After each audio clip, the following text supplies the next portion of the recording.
تو اس کا کام یہ تھا کہ اس سلیبی کے ساتھ بھاگ جانے کی بجائے امیر معید الدین کے پاس چلی جاتی، اپنے پیار اور محبت کو حاصل کرتی اور اپنا گھر آباد کرتی۔ بہرحال اب ہمیں پتہ چلا کہ امیر معید الدین مردم بیزار نہیں بلکہ مردم گزیدہ ہیں۔ مرسینہ کے خاموش ہونے پر مشال شمس الدین اور خطلخہ کو مخاطب کرتے ہوئے پہلی بار بولی، میرے دونوں عزیز بھائیوں، جس وقت آپ لوگوں نے سرکنڈوں کے جنگل میں ہماری مدد کی تھی، وہاں سے میرے ذہن میں ایک سوال اٹھ رہا تھا لیکن میں پوچھ نہ سکی۔ میرا سوال یہ ہے کہ آپ امیر معید الدین کی سرگردگی میں اپنے محافظ دستوں کے ساتھ الربا شہر کا رخ کر رہے تھے یا آپ کی منزل کچھ اور تھی؟ گو ہم لوگ خوش ہیں کہ آپ لوگ ادھر آئے اور آپ لوگوں نے ہماری مدد کی، ورنہ میرے خیال میں ہم لوگ سرکنڈوں کے جنگل میں ہی سسک سسک کا مر جاتے۔ مشال مزید کچھ کہنا چاہتی تھی کہ اس بار شمس الدین بول اٹھا، ان علاقوں میں ہم بے مقصد نہیں آئے بلکہ ہماری منزل الربا شہر ہی ہے۔ دراصل یورپ کے صلیبی لشکر کی اطلاع ہمارے نور الدین کو ہو چکی ہے۔ ہمیں یہ بھی خبر ہے کہ 9 لاکھ کے صلیبی لشکر نے ان دنوں قسطنطنیہ میں قیام کیا ہوا ہے۔ عنقریب وہ پیش قدمی کرے گا اور مسلمانوں کے علاقوں پر حملہ وار ہونے کی کوشش کرے گا۔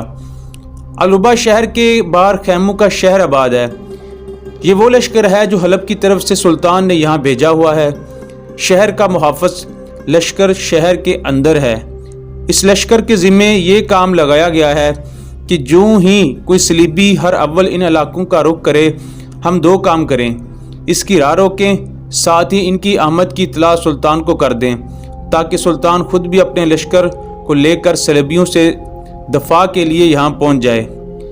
یہ جو لشکر ہے اس کا سرکردہ ہمارا ایک سالار فخر الدین مسعود بن علی ہے۔ اس کو سلطان نے تبدیل کر کے اپنے پاس حلب میں بلا لیا ہے اور بھائی معید الدین کو ان علاقوں کے اندر لشکر کا سالار اعلیٰ بنا کر بھیجا گیا ہے، اس لیے کہ سلطان باقی سالاروں کی نسبت ہمارے بھائی معید الدین کی کارگزاری پر زیادہ بھروسہ اور اعتماد کرتے ہیں۔ اب فخر الدین مسعود واپس چلا جائے گا اور اس لشکر کی کمانداری بھائی معید الدین کریں گے۔ میرے خیال میں بھائی اس وقت فخر الدین مسعود کے ساتھ ان علاقوں میں رونما ہونے والی تبدیلیوں کے متعلق گفتگو کر رہے ہوں گے، اور میرا یہ بھی اندازہ ہے کہ فخر الدین مسعود کی روانگی کے بعد وہ ضرور یہاں آپ لوگوں کے پاس آئیں گے اور آپ لوگوں سے احوال پرسی کریں گے۔ یہاں تک کہتے کہتے شمس الدین کو رک جانا پڑا، اس لیے کہ وہ دونوں لشکری خیمے میں داخل ہوئے جو اس خیمے تک انہیں لے کے آئے تھے۔ دونوں کھانے پینے کی اشیاء کے تشت اٹھائے ہوئے تھے۔ ساری چیزیں انہوں نے خیمے میں ایک طرف رکھ دیں۔ پھر ان میں سے ایک شمس الدین کو مخاطب کرتے ہوئے کہنے لگا، محترم شمس الدین، تھوڑی دیر تک امیر معید الدین خود یہاں آئیں گے۔ دراصل کچھ دیر تک وہ امیر فخر الدین مسعود سے یہاں کے حالات کے متعلق گفتگو کر رہے ہیں۔ امیر فخر الدین مسعود اب یہاں سے کوچ کر چکے ہیں۔ امیر معید الدین اس وقت اپنے لشکر اور ان علاقوں کے حالات کا جائزہ لینے کے لیے لشکر کے چھوٹے سالاروں کے ساتھ ان علاقوں کے حالات اور لشکری امور پر گفتگو کر رہے ہیں۔ تھوڑی دیر تک وہ یہاں آئیں گے۔ وہ لشکری جب خاموش ہوا تو خطلخہ نے اسے مخاطب کیا، کیا امیر یہاں کھانا ہمارے ساتھ آ کر کھائیں گے؟ نہیں، انہوں نے کہا کہ آپ کھانا کھا لیں، وہ تھوڑی دیر ٹھہر کر آئیں گے۔ اس کے ساتھ ہی دونوں لشکری باہر نکل گئے تھے۔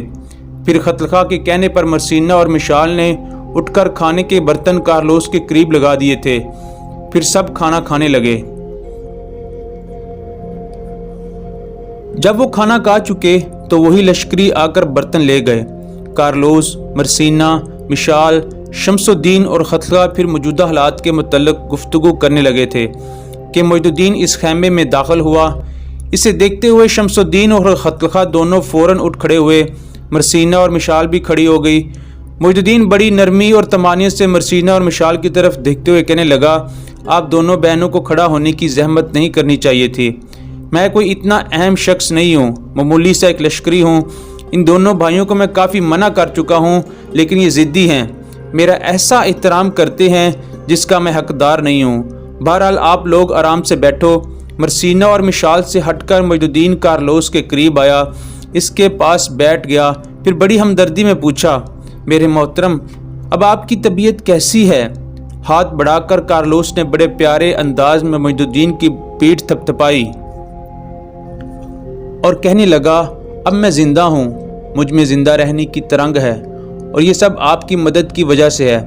جب تک زندہ ہوں آپ کے اس احسان کو کبھی فراموش نہیں کر سکوں گا۔ کارلوس کو کہتے کہتے خاموش ہو جانا پڑا، اس لیے کہ مجددین نے اس کے منہ پر ہاتھ رکھ دیا تھا۔ کہنے لگا، ہم نے آپ پر کوئی احسان نہیں کیا اور آئندہ آپ کو ایسے الفاظ استعمال کرنے کی ضرورت بھی نہیں ہے۔ پھر مجددین نے بات کا رخ بدلا اور کہنے لگا، آپ لوگوں کو شاید چند روز تک اس خیمے میں قیام کرنا پڑے۔ مجددین کو خاموش ہو جانا پڑا، اس لیے کہ اس کی بات کاٹتے ہوئے مرسینہ بول پڑی تھی، امیر، ہم نے سنا ہے یہ خیمہ آپ کے لیے نصب کیا گیا تھا۔ ہماری آپ سے گزارش ہے کہ آپ خود اس خیمے میں قیام کریں۔ جب تک الربا شہر میں ہمارا امن ہمیں نہیں ملتا، ہمارے لیے آپ کسی اور خیمے کا اہتمام کر دیں، آپ کی مہربانی ہوگی۔ مجددین نے مرسینہ کی طرف دیکھے بغیر کہنا شروع کیا، آپ کو پریشان ہونے کی ضرورت نہیں ہے، اس میں شک نہیں، اس لشکر میں یہ خیمہ میرے لیے ہی نصب کرایا گیا تھا، لیکن اس میں اب آپ لوگ قیام، تینوں باپ بیٹی قیام کریں گے۔ میرا قیام ایک دوسرے خیمے میں ہوگا جہاں مجھ سے پہلے اس لشکر کا سالار قیام کرتا تھا۔ اگر میرے ان دونوں بھائیوں نے آپ کو کچھ حالات بتائے ہیں تو آپ جان چکی ہوں گی کہ یہ جو لشکر ہے اس کا سالار پہلے ایک اور شخص تھا، وہ واپس چلا گیا ہے، اس کی جگہ اس لشکر کی کمانداری مجھے سونپی گئی ہے۔ آپ لوگ یہاں قیام کریں گے اس وقت تک جب تک آپ کے اپنے عزیز نہیں مل جاتے۔ پھر مجددین نے شمس الدین کی طرف دیکھا اور پوچھا، شمس الدین، کیا تم نے ان کے عزیز جو الربا میں پہلے سے رہتے ہیں ان کی تفصیل لے لی ہے؟ شمس الدین ایک دم باادب ہو گیا، کہنے لگا، بھائی، ہم نے اس سے ساری تفصیل حاصل کر لی ہے۔ شمس الدین کی بات کاٹتے ہوئے مجددین پھر بول پڑا، اگر یہ معاملہ ہے تو کل سے کچھ لوگوں کے ذمہ لگاؤ کہ ان کے جو رشتہ دار الربا شہر میں ہیں ان کو تلاش کریں، اور یہ کام ان لوگوں سے لینا جو الربا شہر کے رہنے والے ہیں۔ پھر مجددین نے کچھ سوچا اور کارلوس کی طرف دیکھتے ہوئے کہنے لگا، ویسے اس موقع پر میں آپ کو یہ بھی مشورہ دوں گا کہ جب تک آپ کے زخم ٹھیک نہیں ہو جاتے آپ یہاں لشکر کے اندر ہی قیام رکھیں۔ یہاں جو لشکر کے طبیب ہیں وہ آپ کی بہترین دیکھ بھال کریں گے، اور جب آپ کے زخم ٹھیک ہو جائیں گے تو آپ بخوشی اپنے رشتہ داروں کے پاس الربا شہر میں منتقل ہو جانا۔ کارلوس کی بجائے اس بار اس کی چھوٹی بیٹی مشال بول پڑی، امیر، ہم آپ کی اس پیشکش کے ممنون اور شکر گزار ہیں۔ میں خود چاہ رہی تھی کہ آپ یہ الفاظ جو آپ نے ادا کیے ہیں یہ آپ خود کہیں۔ ہم دونوں بہنیں خود چاہتی ہیں کہ ہمارا قیام اس وقت تک آپ کے لشکر میں رہے جب تک ہمارے باپ مکمل طور پر صحت مند نہیں ہو سکتے، اور اب پھر امیر ہمارے لیے ایک اور دشواری بھی ہے۔ مجددین نے چونک کر مشال کی طرف دیکھا اور پوچھا، کیسی دشواری؟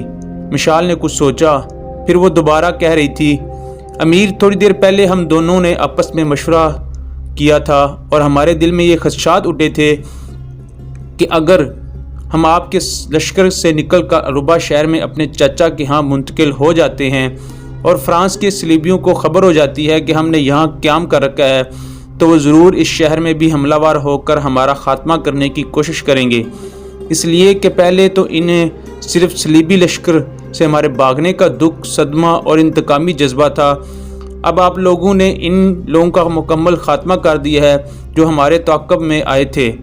آپ تو ہمارے خلاف ان کے انتقامی جذبے اور بھی زیادہ بڑک اٹھے ہوں گے کہ ہماری وجہ سے اتنے فرانسیسی نائٹوں کا خاتمہ ہوا۔ مشال جب خاموش ہوئی تو اس کی ڈھارس، اس کی تسلی کے لیے مجددین نے کہنا شروع کیا، بی بی، تمہیں فکر مند ہونے کی ضرورت نہیں ہے کسی صلیبی نائٹ کی ایسی کی تیسی کہ وہ الربا شہر میں داخل ہو کر تم لوگوں کو نقصان پہنچائے۔ بہرحال مطمئن رہو، جب تم لوگ میرے لشکر سے نکل کر الربا شہر میں اپنے چچا کے پاس منتقل ہو جاؤ گی تو یاد رکھنا وہاں بھی میں تمہاری حفاظت کا بہترین اہتمام کروں گا، تم تینوں کو کسی قسم کا گلہ اور شکوہ نہیں رہے گا۔ دوستو، اب تک کے لیے اتنا ہی۔ اگر آپ کو ہماری ویڈیو پسند آئے تو ہمارے چینل کو سبسکرائب کیجیے گا، لائک کیجیے